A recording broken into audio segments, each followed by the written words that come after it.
షష్ఠి పూర్తి ఎందుకు చేసుకుంటారు? మనకి రిటైర్మెంట్ కానీ మరొకటి కానీ అన్ని 60 ఏళ్లకే లెక్క పెట్టుకుంటారు. భర్త భార్య మెడలో మంగళసూత్రం కడతాడు. ఒకసారి కట్టాక మళ్ళీ రెండోసారి కట్టడం ఏమిటండి? మరోసారి పెళ్ళి, రెండోసారి చేసుకునే పెళ్ళి, ఇట్లాంటి పేర్లు కూడా పెట్టారు. ఇవన్నీ సంప్రదాయంలో లేనివి. 60 ఏళ్ళు దాటంగానే లేదా 60 ఏళ్ళు నిండుతూ ఉండగా షష్ఠి పూర్తి అనేటటువంటి దాన్ని నిర్వర్తించడం మనం చూస్తూ ఉంటాం. షష్ఠి అంటే 6, షష్ఠి ఒత్తు లేకుండా టా పలికితే 60. షష్ఠి పూర్తి అంటే 60 ఏళ్ళు నిండాయి అని అర్థం. షష్ఠి పూర్తి ఎందుకు చేసుకుంటారు అంటే మనకి కాలాన్ని గణించేటప్పుడు అన్నీ కూడా 60 సంఖ్యలో ఉంటాయి. ఒక నిమిషానికి సెకండ్లు 60, గంటకి నిమిషాలు 60, అలాగే గడియల లెక్కలు అవి కూడా మనకి పెద్దగా ఇప్పుడు చెబితే గుర్తుండవు గనక చెప్తా, అవి కూడా 60 లెక్కల్లో ఉంటాయి. మనకి సంవత్సరాలు 60 సంవత్సరాలు అయిన తర్వాత మళ్ళీ ఒక వ్యక్తి పుట్టిన సంవత్సరం ఏదైతే ఉందో అది వస్తుంది.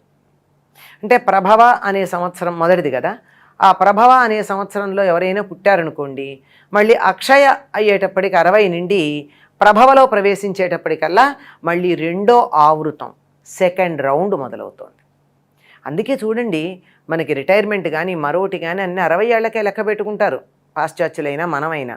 కారణం ఏమిటంటే అది ఒక వ్యక్తి జీవితంలో ఒక ఆవృతం పూర్తయినట్టు రెండవ ఆవృతం మొదలవుతూ ఉంది. ఆ రెండవ ఆవృతం మొదలయ్యేటప్పుడు మనిషి జాతకంలో ఉగ్రరథుడు అనేటటువంటి ఒక ఆయన ప్రవేశిస్తాడట. పేరే తెలుస్తోంది కదా, ఉగ్రరథుడు. ఉగ్రమైనటువంటి రథం కలిగినవాడు, అంటే కొంచెం తీక్ష్ణంగా వేగంగా వెడుతూ ఉంటాడు. అంతకు ముందు కన్నా 60 ఏళ్ళు దాటంగానే ఆరోగ్యంగా ఉన్న వాళ్ళ విషయం అండోయ్, వాళ్ళకి కొద్దిగా ఆరోగ్యంలో తేడా కనపడుతూ ఉంటుంది. అంతకు ముందు కన్నా నాడులు వేగంగా కొట్టుకుంటూ ఉంటాయి, బీపీలు వస్తూ ఉంటాయి, శరీరంలో కొన్ని గ్రంథులు బాగా పనిచేస్తూ ఉంటాయి. అందువల్ల చక్కెర లోపల ఫ్యాక్టరీ మొదలవుతుంది, చక్కెర ఫ్యాక్టరీ లోపల ఉంటుంది. ఇట్లాంటివన్నీ రావడం మొదలవుతూ ఉంటాయి ఆయన యొక్క ప్రభావం వల్ల. అందుకని ఆ ఉగ్రరథుణ్ణి శాంతింపచేయడం కోసమని చెప్పి ఉగ్రరథ శాంతి అన్నది చేస్తారండి. ఇది దరిదాపుల్లో 3 రోజులు జరిగేటటువంటి కార్యక్రమం.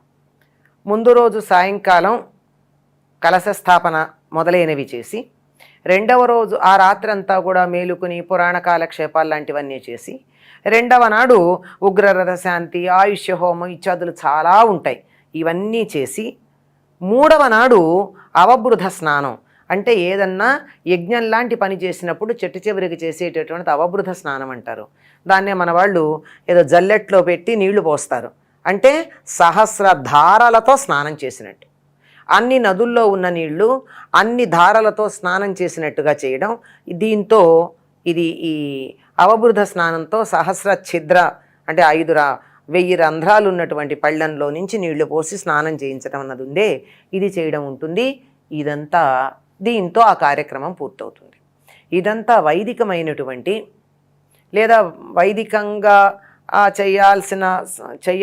చేయడానికి వీలు కాని సందర్భంలో కల్పోక్తంగా చేసేటటువంటి కార్యక్రమం ఇది ఉగ్రరథ శాంతి అంటారు. అయితే చమత్కారంగా మనకి లోకంలో షష్ఠి పూర్తి అంటే మళ్ళీ ఇద్దరు భార్యాభర్తలు మెడల్లో దండలు మార్చుకోవడం. ఇంకా చిత్రం ఏమిటంటే భర్త భార్య మెడలో మంగళసూత్రం కడతాడు. ఒకసారి కట్టాక మళ్ళీ రెండోసారి కట్టడం ఏమిటండి? ఏమిటో. పైగా దీనికి మరోసారి పెళ్ళి, రెండోసారి చేసుకునే పెళ్ళి, ఇట్లాంటి పేర్లు కూడా పెట్టారు. ఇవన్నీ సంప్రదాయంలో లేనివి. ఉగ్రరథ శాంతి మాత్రమే దీంట్లో ఉన్నది.